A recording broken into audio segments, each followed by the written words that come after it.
अस्सलाम वालेकुम, welcome to graphics online. कैसे हैं आप सब लोग? उम्मीद है ठीक ठाक होंगे, खैरियत से होंगे। जनाब, आज है हमारी क्लास नंबर 10 जिसमें हम सीखेंगे, देखेंगे, समझेंगे, प्रैक्टिकल करेंगे अलाइनमेंट। जी बिल्कुल, आर्ट बोर्ड में मौजूद हमारी तमाम ही शेप्स, हमारे डिज़ाइन को किस तरह आपस में अलाइन किया जाता है, किस तरह उनकी आपस में सिलेक्शन के साथ मिलकर अलाइनमेंट की जाती है और किस तरह आर्ट बोर्ड के ऊपर हमारे ऑब्जेक्ट्स की अलाइनमेंट होती है। तमाम ही प्रॉपर्टीज़ अलाइनमेंट की आज हम देखेंगे भी, समझेंगे भी और उसका प्रैक्टिकल करके उसकी प्रैक्टिस भी करेंगे। तो बिना कोई देर किए चलते हैं अपनी कंप्यूटर स्क्रीन की तरफ और देख लेते हैं क्लास नंबर 10 अलाइनमेंट। आइए स्टार्ट करते हैं।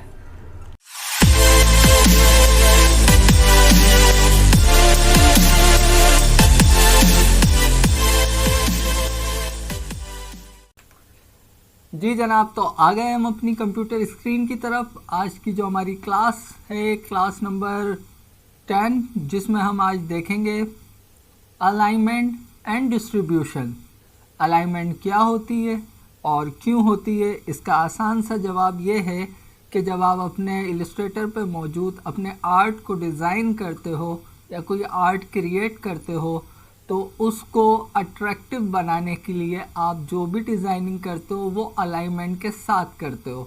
मतलब कि अगर आपको अपने डिज़ाइन में खूबसूरती चाहिए और आप चाहते हो कि वो दिखने में अट्रैक्टिव हो, तो आप जब उसे बनाना शुरू करोगे तो उसे अलाइनमेंट के साथ और उसकी बेस्ट परफेक्शन के साथ उसे बनाओ ताकि वो आपको अट्रैक्टिव नज़र आए और आपका डिज़ाइन जो है वो एक परफेक्ट डिज़ाइन आपको आपके आर्ट बोर्ड पे नज़र आए। तो चलते हैं, देख लेते हैं आज अपने अलाइनमेंट के पूरे पैनल को और उसकी प्रॉपर्टीज़ में क्या क्या ऑप्शन हमारे पास होते हैं, डिस्कस करते हैं। सबसे पहले आपके सामने आर्ट बोर्ड आ रहा है स्क्रीन के ऊपर। यहाँ अभी मेरे पास कोई अलाइनमेंट की प्रॉपर्टी कहीं भी नहीं आ रही, ना मेरे प्रॉपर्टी पैनल पे है और ना ही मेरे पास कंट्रोल बार पे मौजूद है। ठीक है, हम कोई शेप बनाते हैं यकीनन, तो एक स्क्वायर ही फर्स्ट ड्रॉ कर लेते हैं। ठीक है, इसको कोई कलर दे देते हैं, ये कलर दे देते हैं। ठीक है, तो जैसे ही मैंने यहाँ पे स्क्वायर बनाया है, जब तक हम आर्ट बोर्ड पे थे हमारे पास अलाइनमेंट का कोई ऑप्शन नहीं था। ठीक है, अब जैसे ही हम इस स्क्वायर को सेलेक्ट करते हैं तो आप देखो मेरे कंट्रोल बार के मेन्यू बार के नीचे कंट्रोल बार में ये कुछ अलाइनमेंट के ऑप्शन एक्टिव हो गए। जहाँ मेरा माउस मूव हो रहा है वहाँ देखिए ये कुछ ऑप्शन है, इनको आप यहाँ से मज़ीद ऑप्शन भी देख सकते हो आप। ठीक है, और साथ ही मेरे प्रॉपर्टी पैनल के अंदर भी ये एक अलाइन की छोटी सी विंडो है, जिसको आप शो मोर करोगे तो इसके कंप्लीट ऑप्शन आपके पास अलाइनमेंट के आ जाएंगे। अगर आपके पास ये यहाँ पे मौजूद ना हो प्रॉपर्टी पैनल पे और कंट्रोल बार पे, तो उसका सीधा सा सलूशन ये है कि आप अपने यहाँ से जाके अपने वर्क स्पेस को रीसेट कर दीजिए। ठीक है, और अगर आप चाहते हो कि ये आपको अलाइन की छोटी सी विंडो आपके आर्ट बोर्ड के आसपास या उसके साथ ही मिले, तो आप क्या करोगे, विंडो के मेन्यू में जाओगे। ठीक है, उसके बाद यहाँ देखिए एक्शन के नीचे आ रहा है अलाइन, आप यहाँ से इसको क्लिक कर देना या आप शिफ्ट F7 इसकी शॉर्टकट की है, उसके ज़रिए भी इस विंडो को ओपन कर सकते हो। मैंने शिफ्ट F7 ओपन करके इस विंडो को ओपन कर लिया है अपने आर्ट बोर्ड के साथ। इस वक्त ये मेरे पास पूरी विंडो आ रही है अलाइनमेंट की। अगर आपके पास कुछ इस तरह से आ रही हो लाइक दिस, तो परेशान नहीं होइएगा, ये फ्लाई आउट बटन है, यहाँ से शो ऑप्शन कर दीजिएगा तो तमाम ही इसके ऑप्शन आपके पास अवेलेबल हो जाएंगे। तो बारी बारी हम अपने तमाम इन ऑप्शन को देख लेते हैं, इनके क्या मतलब है और किस तरह हम इसको अलाइनमेंट में यूज़ कर सकते हैं। तो सबसे पहले हमारे पास जो ऑप्शन आ रहा है वो आ रहा है हॉरिजेंटल अलाइन लेफ़्ट, मतलब हॉरिजेंटली अलाइन करें लेफ़्ट पे। हॉरिजेंटल क्या है मैं बहुत बार आपको बता चुका हूँ, ये मेरी एक स्ट्रेट लाइन, तो ये जिस मैंने वे में लाइन खींची है लेफ़्ट हैंड साइड से राइट हैंड साइड तक, तो ये क्या हुई मेरी एक हॉरिजेंटली लाइन। वर्टिकल लाइन क्या है, टॉप टू बॉटम, कुछ इस तरह। तो बस ये इन्हीं दो हॉरिजेंटल और वर्टिकल एंगल के दरमियान ही हमारी तमाम अलाइनमेंट होगी, हमारे डिज़ाइन की, हमारे ऑब्जेक्ट की, हमारी शेप की। ठीक है, तो ये अलाइनमेंट का कॉन्सेप्ट यहाँ याद रखिएगा, वर्टिकल एंड हॉरिजेंटल। तो ये कह रहा है कि मैं यहाँ पे आपका जो शेप या डिज़ाइन है उसे अलाइन लेफ़्ट या सेंटर या राइट साइड पे कर दूं। तो उसके लिए ज़रूरी ये है कि आपको बताना तो पड़ेगा इलिस्ट्रेटर को कि मेरे इस स्क्वायर को किस चीज़ को लेते हुए अलाइन करना है। इससे मेरी मुराद ये है कि ये स्क्वायर किसी शेप के साथ अलाइन हो, किसी सिलेक्शन के साथ अलाइन हो, या मौजूद इस आर्टबोर्ड के साथ अलाइन हो। तो उसके लिए यहाँ देखें अलाइन टू लिखा आ रहा है। जैसे आप अलाइन टू पे क्लिक करोगे तो यहाँ align to selection, align to key object and align to artboard. अब ये जो दो ऑप्शन है शुरू के, अलाइन टू सिलेक्शन और अलाइन टू की ऑब्जेक्ट, ये तब हमारे काम करेंगे जब हमारे आर्टबोर्ड पे एक से ज़्यादा ऑब्जेक्ट या शेप मौजूद होंगी। ठीक है, इसने by default align to artboard select किया हुआ है। उसकी वजह यह है कि हमारे आर्टबोर्ड पे मौजूद सिर्फ और सिर्फ ये एक शेप अवेलेबल है जो है स्क्वायर। मल्टीपल शेप जब हमारे पास होती हैं, मिनिमम एक से ज़्यादा और फिर जितनी आप चाहो, तो वहाँ हम अलाइन टू सिलेक्शन भी कर सकते हैं और अलाइन टू की ऑब्जेक्ट भी कर सकते हैं। लेकिन जब हमारे पास एक सिंगल शेप है तो फिर हम जो है अलाइन टू सिलेक्शन और अलाइन टू की ऑब्जेक्ट नहीं कर सकते, फिर हम सिर्फ अपने आर्टबोर्ड के साथ मिलके अलाइनमेंट करते हैं। मतलब ये हुआ कि जब मेरी ये शेप सेलेक्ट है और यहाँ से अलाइन टू आर्टबोर्ड हुआ है, और जब मैं इसके पहले ऑप्शन को क्लिक करूँगा हॉरिजेंटल अलाइन लेफ्ट, तो क्या होगा कि ये हॉरिजेंटली तौर पे मेरा ये स्क्वायर जो है वो इस आर्टबोर्ड के लेफ्ट पे आ जाएगा। करके देखिए।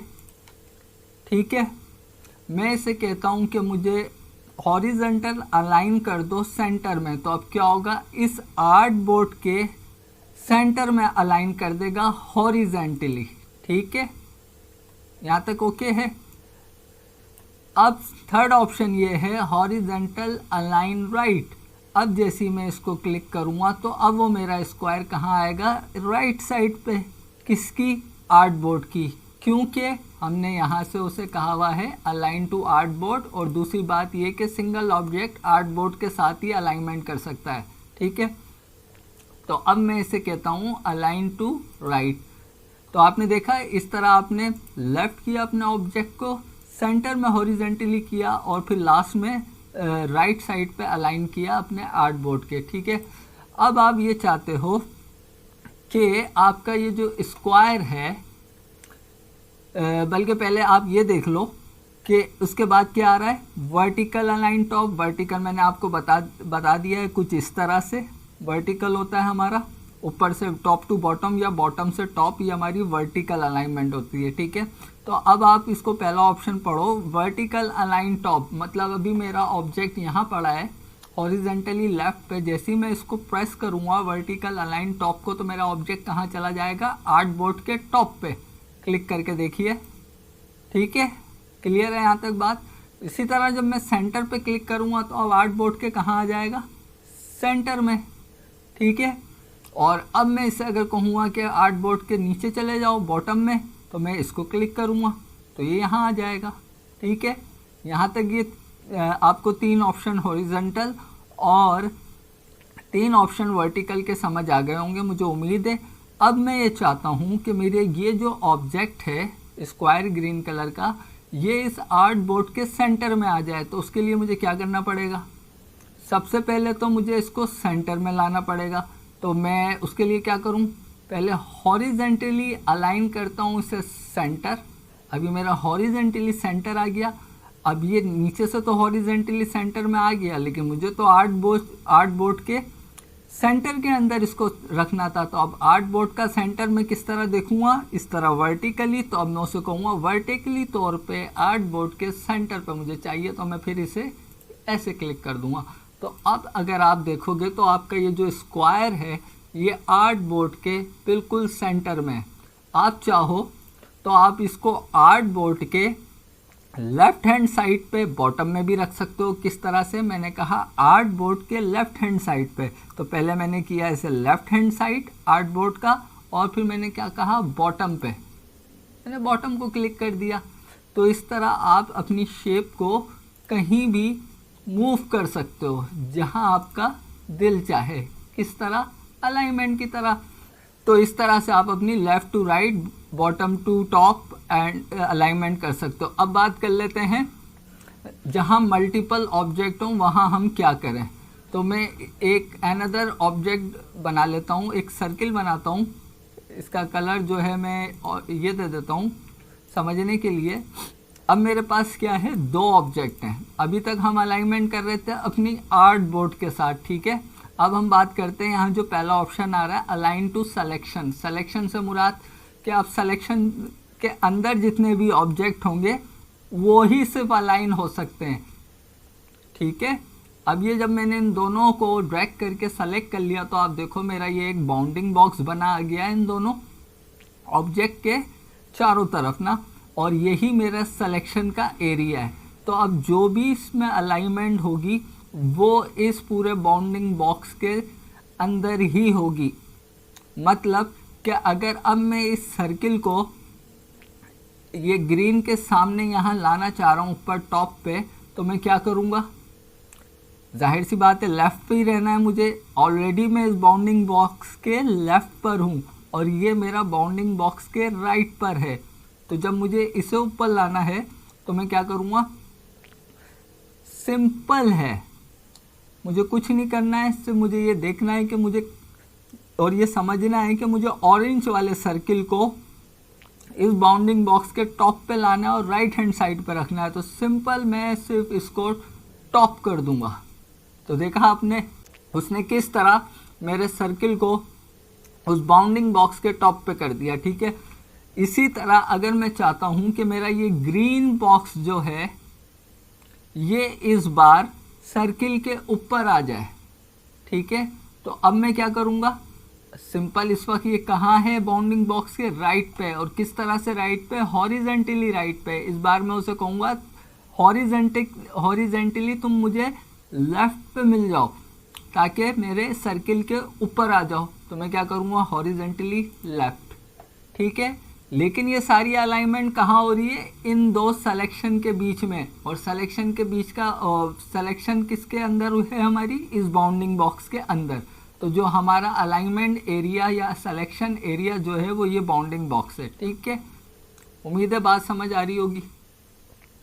अच्छा, अब अगर आप ये चाहते हो कि ये दोनों शेप इस बाउंडिंग बॉक्स के सेंटर में आ जाएं दोनों और एक दूसरे से बिल्कुल अलाइन कर जाएं, अब आप क्या करोगे, अब आपको वर्टिकल भी अलाइन करना है और हॉरिजेंटल भी अलाइन करना है। उसकी वजह यह है कि अब आपका टारगेट ये है कि इस बाउंडिंग बॉक्स का सेंटर जो ऑलमोस्ट यहाँ पे है, यहाँ पे ये दोनों शेप आ जाएं। तो उसके लिए आप क्या करोगे, पहले तो हॉरिजेंटल अलाइन सेंटर, ये दोनों सेंटर में आ गए। उसके बाद वर्टिकल अलाइन सेंटर।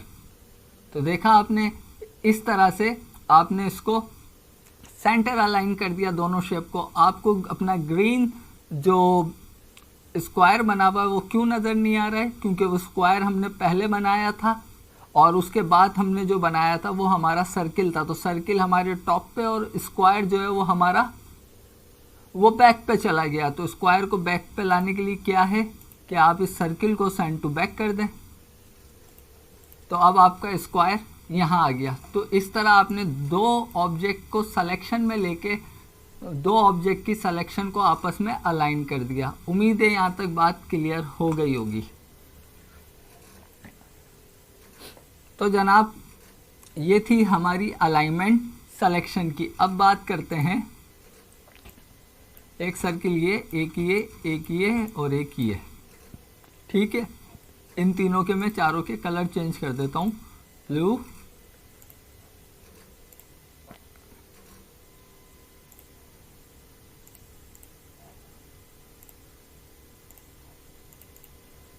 ठीक है जनाब।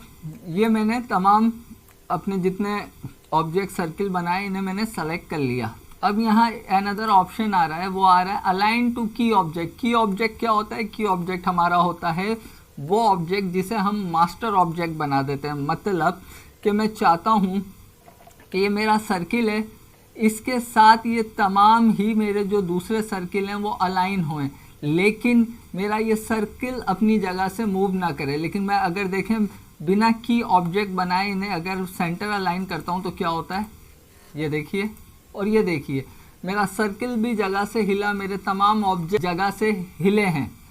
तो ऐसी सूरत के अंदर हम क्या करते हैं, किसी एक को की ऑब्जेक्ट बना लेते हैं जिसके साथ हम सबको अलाइन करना चाहते हैं। तो पहले तो आप की ऑब्जेक्ट बनाने के लिए अपनी तमाम ही आर्ट बोर्ड पर मौजूद जो शेप हैं जिनको आपको अलाइन करना है उनको सेलेक्ट करोगे। उसके बाद किसी एक को अगर की ऑब्जेक्ट बनाना है तो उसको एक बार फिर से सेलेक्ट करोगे। जैसे ही आप उसे एक बार फिर से सेलेक्ट करोगे तो उसके सराउंड में देखें जहाँ स्ट्रोक होता है वहाँ एक ब्लू कलर से हाईलाइटेड एरिया जो है वो इनेबल हो गया। इट्स मीन कि यह हमारा की ऑब्जेक्ट बन गया या मास्टर ऑब्जेक्ट बन गया। ठीक है, अब मैं अगर इसे सेंटर अलाइन करूँगा तो देखिएगा मेरे जो तीनों सर्किल हैं ये अपनी जगह से मूव होके इसके सेंटर अलाइन होंगे, जबकि मेरा ये ऑरेंज वाला सर्किल जो है वो अपनी जगह से मूव नहीं करेगा।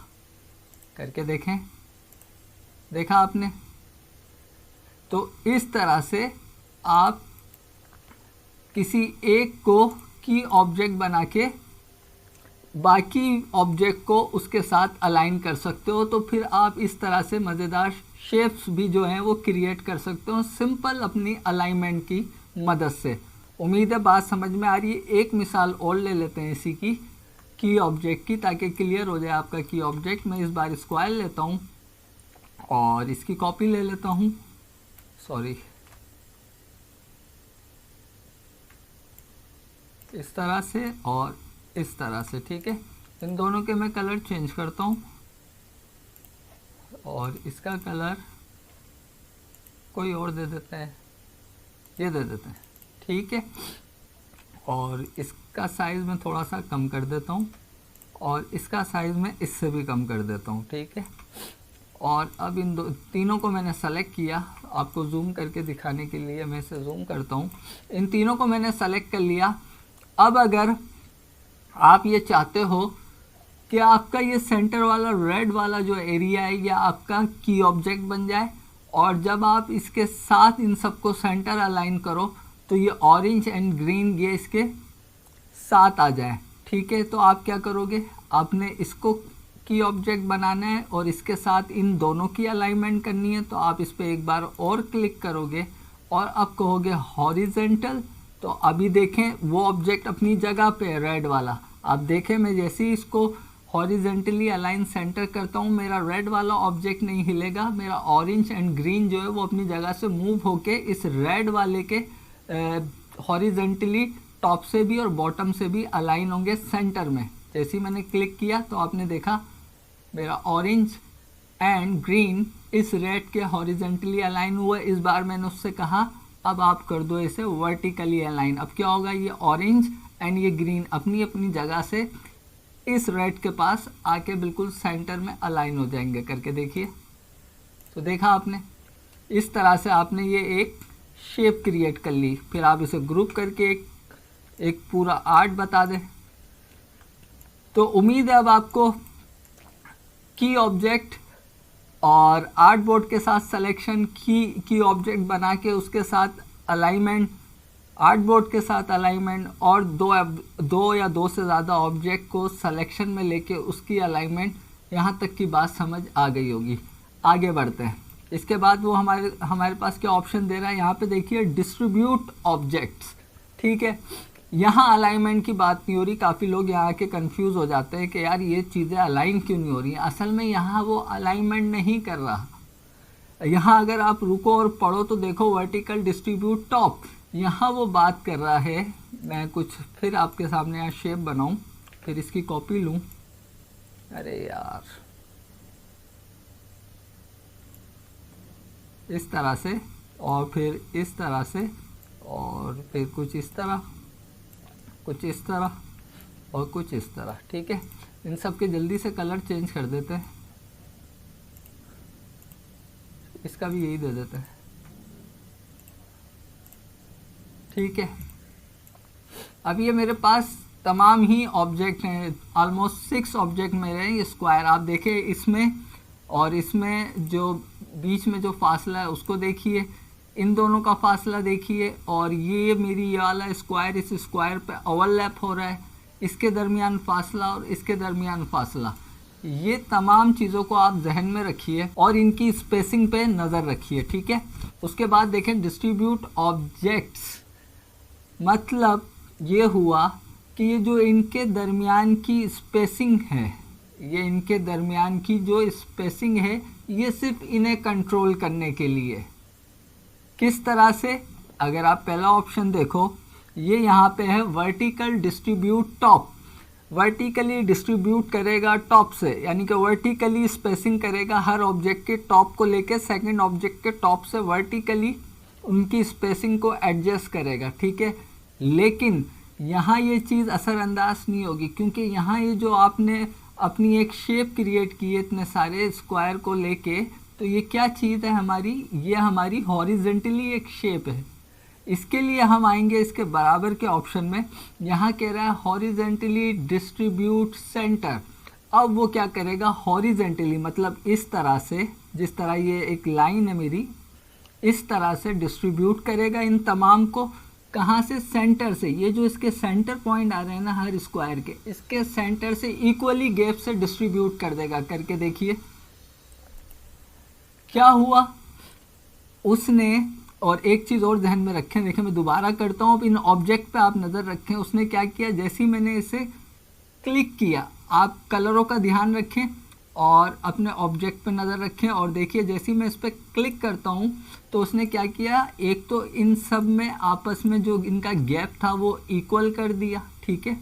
अब तमाम ही जो ऑब्जेक्ट ओवरलैप भी हो रहे थे वो भी अपने गैप में आ गए हैं, और जो मेरे दो ऑब्जेक्ट अपनी जगह से मूव नहीं हुए वो वन एंड लास्ट, उसका मैंने कलर इसीलिए चेंज रखा था ताकि आप समझ लें, वो वन एंड लास्ट ऑब्जेक्ट जो है मेरे जगह से मूव नहीं हुए। मतलब ये हुआ कि जब आप डिस्ट्रीब्यूट करते हो तो इलिस्ट्रेटर के अंदर आपका फर्स्ट एंड लास्ट ऑब्जेक्ट को वो अपनी बेस लाइन बनाता है और उसके दरमियान में मौजूद जितने ऑब्जेक्ट होते हैं उन्हें अपनी बेस समझ के उनके साथ इनको अलाइन करता है। आप कंट्रोल Z करें, अभी आप देखो अगर मैं इन तीन को सेलेक्ट करता हूँ तो अब क्या होगा, वो मेरे इस ऑरेंज वाले को और इस ग्रीन वाले को बेस बनाएगा और बाकी ये जो तीन है इन तीन के साथ इसकी स्पेसिंग को डिस्ट्रीब्यूट करेगा। करके देख लीजिए, ऐसा ही है। इस बार मैंने इसे सेलेक्ट नहीं किया था तो इसकी स्पेसिंग पे कोई फ़र्क नहीं पड़ा। मैं अब कर लेता हूँ। अब क्या होगा, ये दोनों ग्रीन बेस बन जाएंगी इन चार की और ये चार डिस्ट्रीब्यूट हो जाएंगे इन दो ग्रीन से, ठीक है। ये हो गई हमारी वर्टिकल स्पेस डिस्ट्रीब्यूशन, ठीक है। मैं इसे यूं कह लेता हूँ।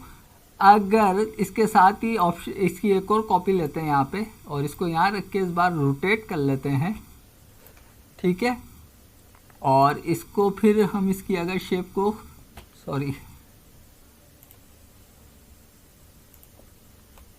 एक दूसरे पे ओवरलैप कर दें इतना ज़्यादा, और इसको यहाँ मैं कर दूँ और इस शेप को मैं इस तरह से इसके ऊपर ओवरलैप कर दूँ, ठीक है।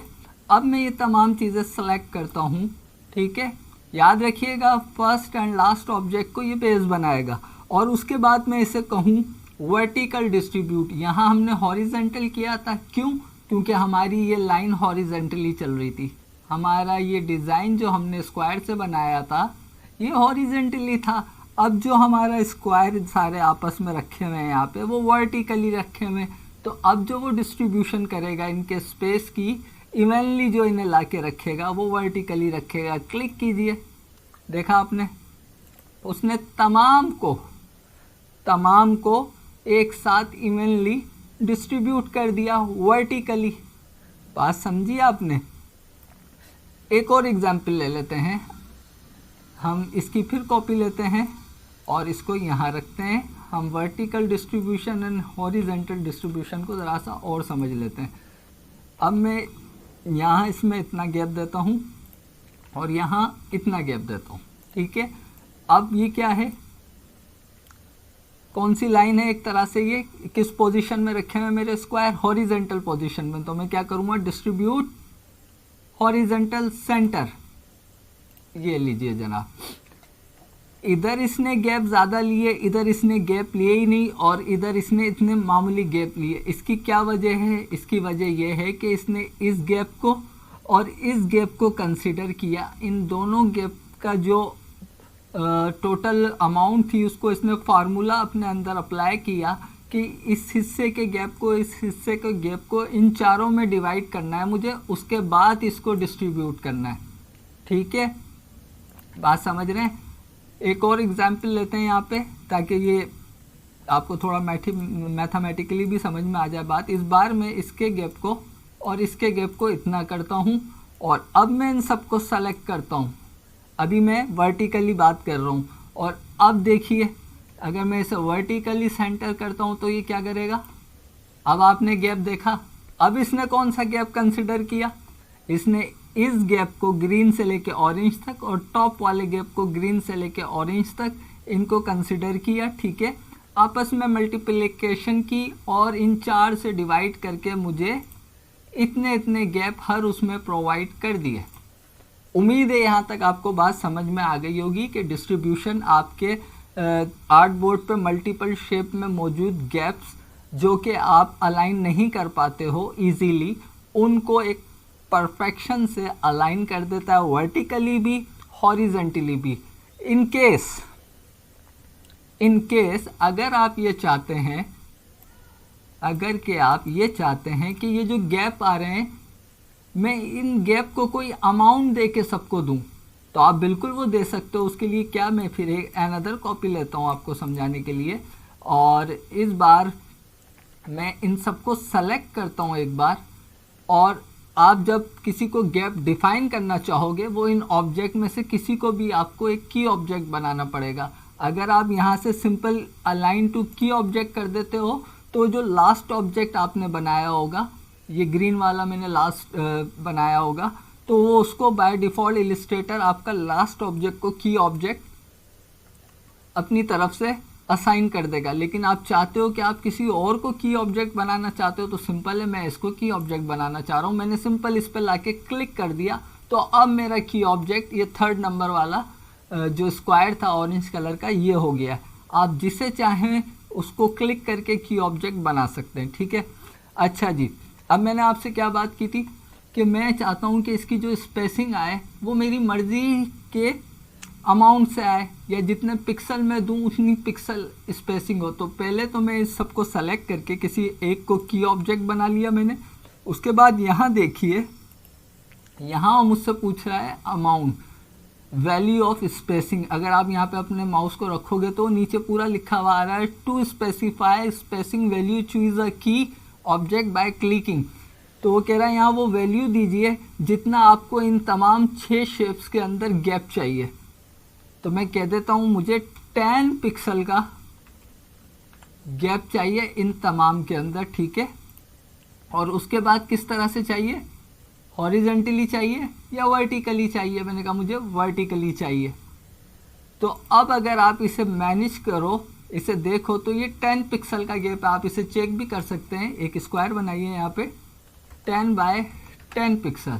ठीक है, ये बना लिया। इसको कलर दूसरा दीजिए ये, और इसको आप